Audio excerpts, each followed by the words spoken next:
Okay? Okay, because if she's your awliya, she's side by side with you. She's not behind you. She's not somehow the support act. She's integral to the act. And look at this, the Prophet, he showed this. You know the most phenomenal events in the life of the Prophet in his seerah?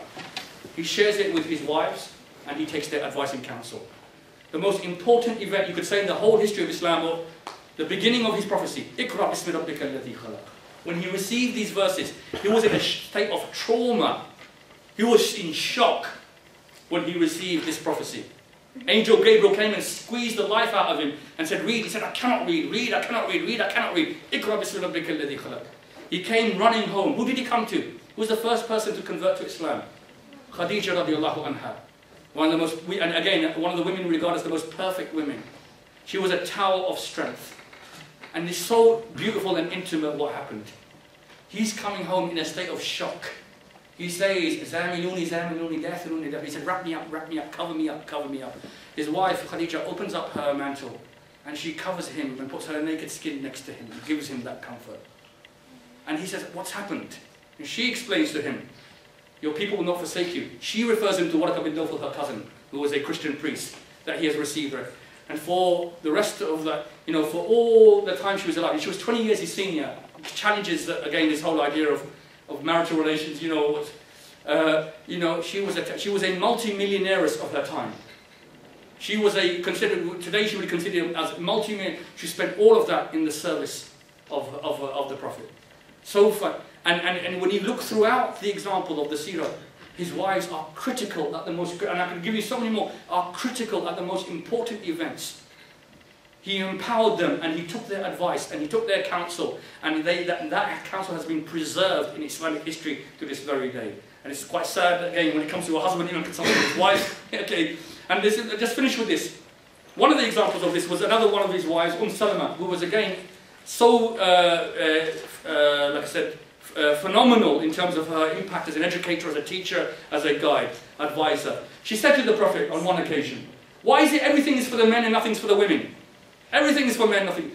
And then the Prophet received this revelation. He was in the mosque of the Prophet, and after he received, he cried out, Ya Salama, he cried out, and she put her head out of the apartments, and he recited the verse to her, إِنَّمَا الْمُسْلِمِينَ وَالْمُؤْمِنَاتِ وَالْمُؤْمِنِينَ وَالْمُؤْمِنَاتِ. He goes on, for men, Muslim men and women, for believing men and women, for devout men and women, for truthful men and women, for men and women who are patient and constant, for men who humble themselves, for men and women who give in charity, men and women who fast, men and women who guard their chastity, men and women engage in much as Allah's praise. For them Allah has prepared forgiveness and a great reward. It's a very unique paradigm of marriage relationship. You know, we have this view, men are from Mars and women are from Venus. Worlds up. No. One of the things I'm working a lot on is sexualization of society and the fact of sexual grooming. It's one of the things I've been working on for the last couple of years.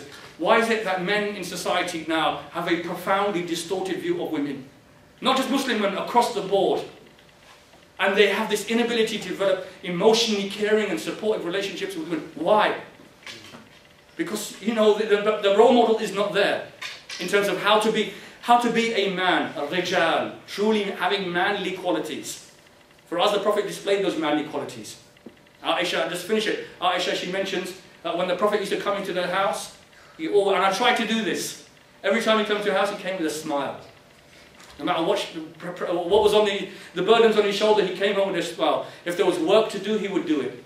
He would mend his own clothes, clean his own utensils. He would deal with his own domestic matters. And that's why in the Sharia, in Islamic law, a wife is not required to cook for her husband. She's not required to do it.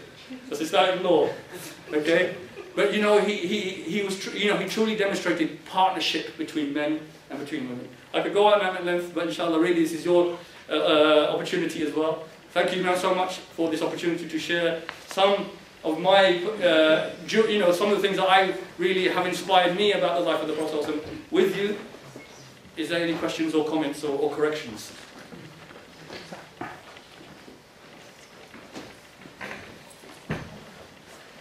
Oh, get the chair back.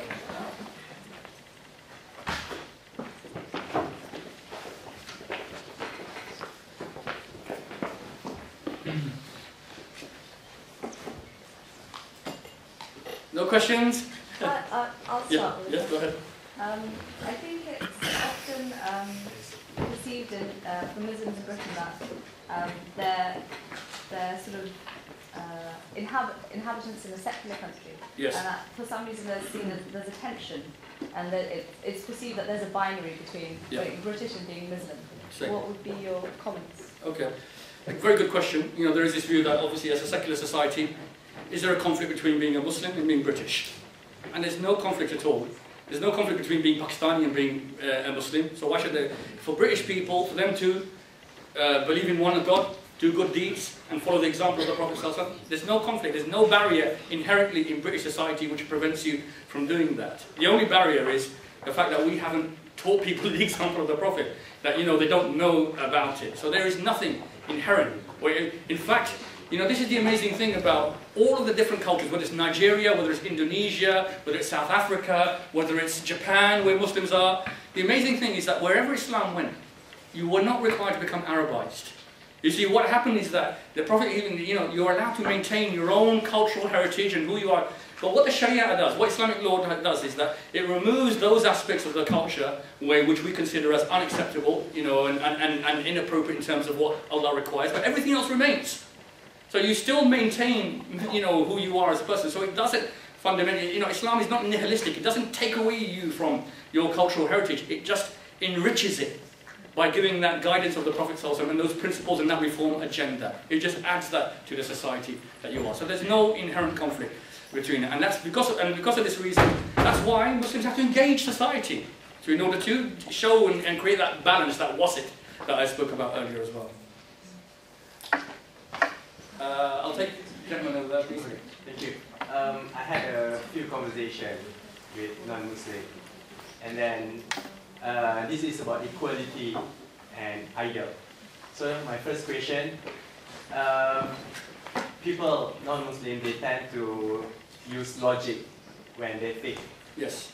So when it comes to equality, why women has to cover and why men don't? Yeah. Yeah. So where is the equality? Yes. Yeah. And then secondly, they believe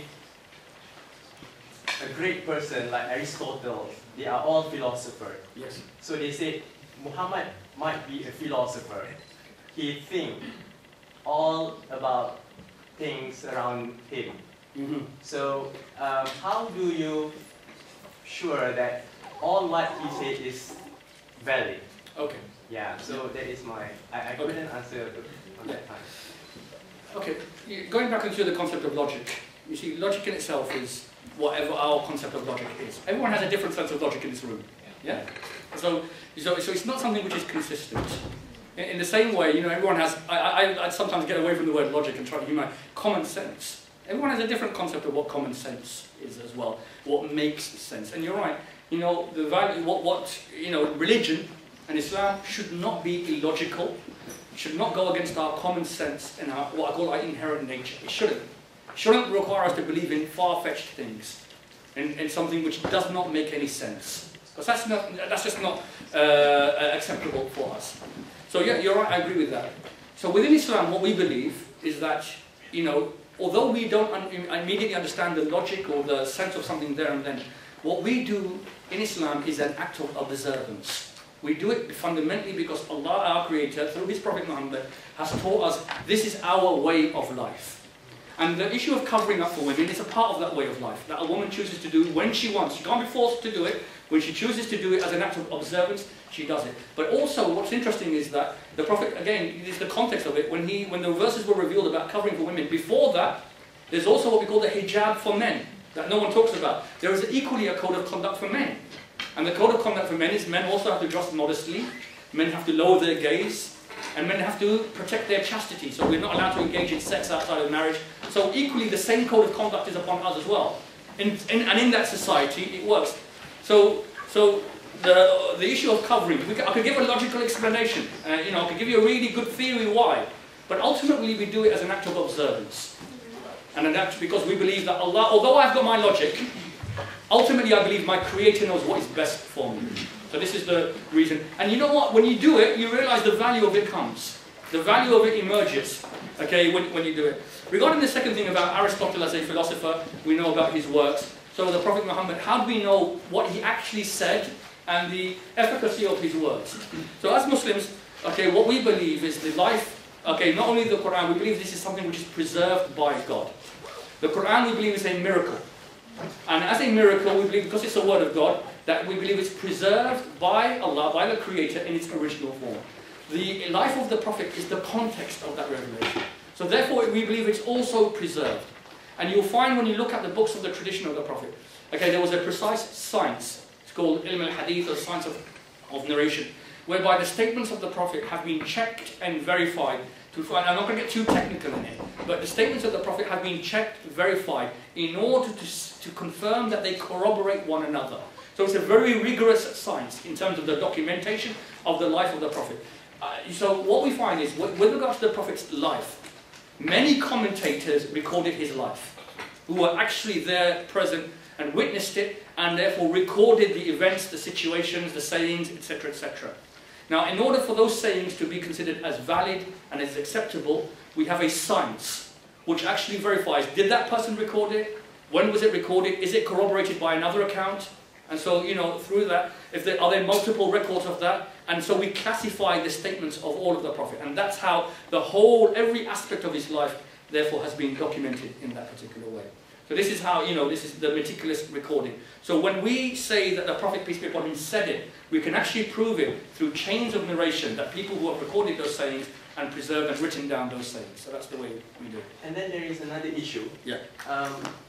Is this a separate question? No. Okay. Yeah. So how do we know that everything that Muhammad told us is from God, not from him? Yeah. Okay. You know, and again, what the Quran itself says, that, you know, everything he says, wahyun yuha, is inspired by God. So even the Prophet, peace be upon him, he said, whatever I teach you in relation to the matters of religion have been inspired to me by God. So we believe this is revelation. And yes, he gave his own personal opinion on some occasions, and he made that clear demarcation. So my personal opinion, this is where the revelation is something which is divinely inspired. However, that aside, his whole life is still a model for us in terms of how we behave, walk, talk. And as I said, every matter, you know, I spoke about some of the kind of matters, but also, you know, matters around cleanliness, matters around business dealings, matters around how to treat animals. There was so much around. All of this is recorded. So therefore, even though he did make this demarcation between my private opinion and this is what is revealed by God, even still, the whole body is still a body that, you know, a kind of the biography of life that we aspire to.